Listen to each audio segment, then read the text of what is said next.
یہ ہے مقبوضہ بلوچستان۔ آج منگل 22 اگست سال 2023 ہے۔ بلوچستان ٹوڈے سے آج کے علاقائی خبروں کے ساتھ میں ہوں آپ کا میزبان الیاس بلوچ۔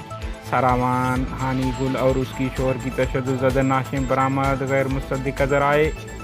کراچی پاکستانی فورسز نے کیچ کے رہائشی ڈاکٹر کو لاپتہ کر دیا۔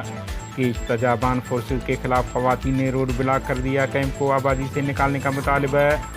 سورا بجلی بندش خلاف زمیندار سراپا احتجاج شاہراہ بند کر دی گئی۔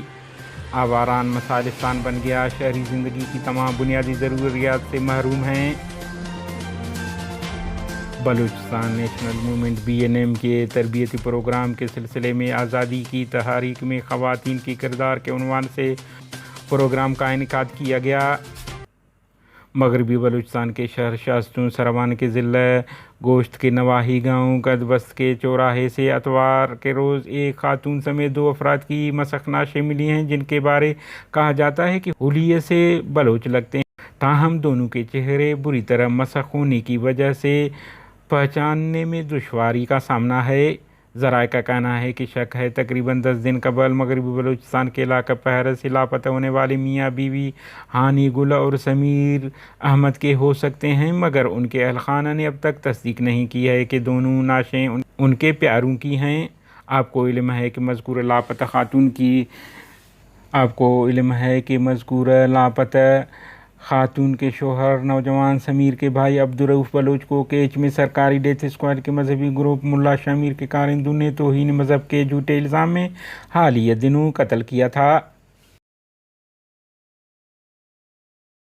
کراچی پاکستانی فورسز اور خفیہ اداروں کے اہلکاروں نے صدر کراچی سے کیچ کے مرکزی شہر تربت شیخ کہن کے رہائشی ڈاکٹر محمد رفیق ولد مراد کو رواں مہینے 11 اگست کے روز حراست میں لے کر جبری لاپتہ کر دیا، جس کے بعد وہ لاپتہ ہے۔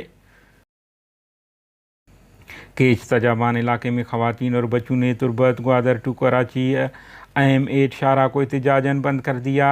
مظاہرین کا کہنا ہے کہ FCA اہلکار کیمپ سے بلا وجہ آبادیوں پر گھروں کی طرف فائرنگ اور گولہ باری کرتے رہتے ہیں، لہٰذا انہیں آبادی سے نکالا جائے۔ انہوں نے کہا ہے کہ فوج بارڈر پر ہوتی ہے، لیکن یہ یہاں لوگوں کا جینا حرام کرنے بیٹھ گئی ہے۔ آواران مسالستان بن گیا ہے، یہاں بجلی، پانی، گیس، روڈ، روزگار کے ساتھ پورا ضلع شدید تعلیمی بحران کا شکار ہے۔ دوسری جانب علاقے میں لوگوں کی زندگیوں کو اجیرن بنانے والی چوری چکاری اور بدامنی بھی سر اٹھانے لگی ہے۔ یہ بات سماجی کارکن ارشاد بلوچ دیگر نے آواران میں احتجاجی ریلی دوران خطاب کرتے ہوئے کیا ہے۔ انہوں نے کہا ہے کہ آواران میں حالیہ گیس بندش اور نئے گیس میٹر کنیکشن نہ لگانے کی مذمت کرتے ہیں۔ بلوچستان کے علاقہ سورا میں زمینداروں نے گدر گریڈ اسٹیشن کے بجلی کی طویل بندش اور وابڈا کے ناروا رویے خلاف دھرنا دے کر احتجاجاً مرکزی شاہراہ ہر طرح کی ٹریفک کے لیے بند کر دیا۔ زمینداروں کا کہنا ہے کہ حکام بالا بجلی کی مسلسل فراہمی اور وابڈا کی زیادتیوں کا نوٹس لیں۔